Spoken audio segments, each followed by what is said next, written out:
তিনি ছিলেন মধ্যম আকৃতির সুঠাম দেহের অধিকারী একটি মানুষ। তার চুলগুলো ছিল ঘাড় পর্যন্ত প্রলম্বিত, হালকা হালকা কোঁকড়ানো। তিনি যখন চুলের ভিতরে তৈল দিয়ে আছড়াতেন মনে হতো মৃদুমন্দ ঢেউ দেখা যায়। তার কপাল ছিল চওড়া, ভ্রুগুলো ছিল জোড়া ভ্রু, ধনুকের মতো বাঁকা। চোখের পাতাগুলো ছিল ফুটন্ত গোলাপের গোলাপি রঙের এক একটি পাপড়ির মতো। তিনি কখনো বা যখন চোখের পলক ফেলতেন মনে হতো মৃদুমন্দ বাতাসে গোলাপ পাপড়ি যেন দোল খাচ্ছে। তার চোখের সাদা অংশ ছিল রক্তিমাভ সাদা, কালো অংশ ছিল কৃষ্ণ কালো। তার নাকটা ছিল খাড়া, নাকের ছিদ্রগুলো ছিল ছোট ছোট। নাকের নিচে ছিল সরু চিকন গোঁফ, গোঁফের নিচেই সেই গোলাপি রঙের ঠোঁট। তার ঠোঁটগুলো যখন কখনো বা মুচকে হাসত, গোটা পৃথিবীর মানুষ অবাক বিস্ময়ে দেখত গোটা পৃথিবীতে যেন বিজলি চমকিয়েছে। তিনি কখনো বা যখন এই রাস্তা দিয়ে হেঁটে যেতেন, 1 মাস পরেও কখনো যখন সাহাবা হাঁটতেন তার গায়ের জান্নাতি গন্ধ তারা পেতেন।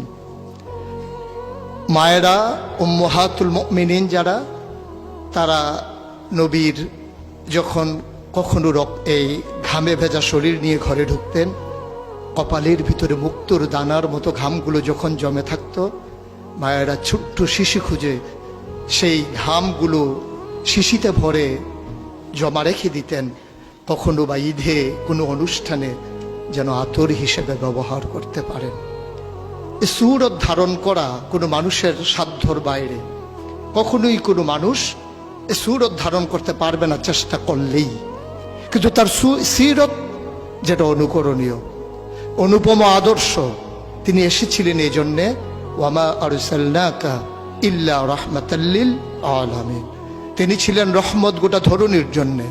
যেমন করে আল্লাহ বলেছেন, ফাবিমা রাহমাতিন মিনাল্লাহি লিনতা লাহুম ওয়ালাউ কুনতা ফাজ্জান গালিজাল কলব লানফাদ্দু মিন হাওলিক ফাআফু আনহুম ওয়াস্তাগফির লাহুম ওয়াশাওিরহুম ফিল আমর ফাইযা আযামতা ফাতাওয়াক্কাল আলাল্লাহ ইন্নাল্লাহা ইউহিব্বুল মুতাওয়াক্কিলিন। তিনি এসেছিলেন তেমন করে।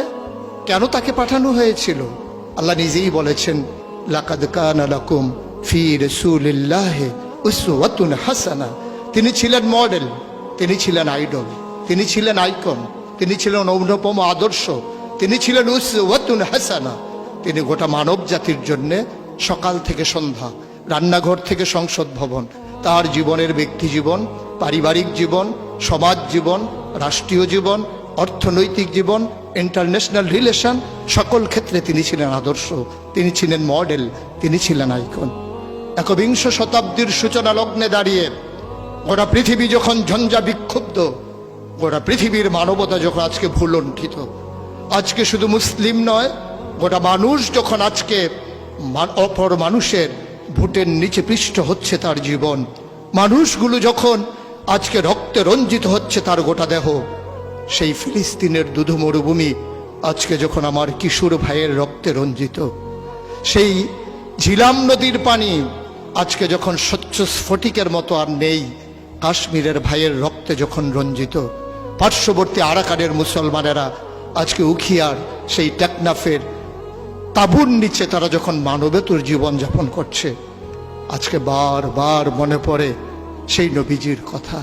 তিনি যদি আজকে আসতেন কোনো একটা ভূখণ্ডে, আমরা যদি দৌড়ে দৌড়ে তার কাছে যেতে পারতাম, গোটা মানবতা যদি বলতে পারতাম মুক্তি চাই, স্বাধীনতা চাই, ভোটের নিচ থেকে জীবন চাই, তিনি হয়তো আঁকড়ে ধরে বলতেন এখানেই শান্তি, চলে এসো উদখুলু ফিস সিলমে কাফা, তাহলেই তোমাদের জন্য প্রশান্তি, তাহলেই তোমাদের জন্য মৃত্যুর, স্বাভাবিক মৃত্যুর গ্যারান্টি। কখনোই আর ঝঞ্ঝা বিক্ষুব্ধ পৃথিবীতে তোমাদেরকে বুক পেতে দিতে হবে না বুলেটের সামনে।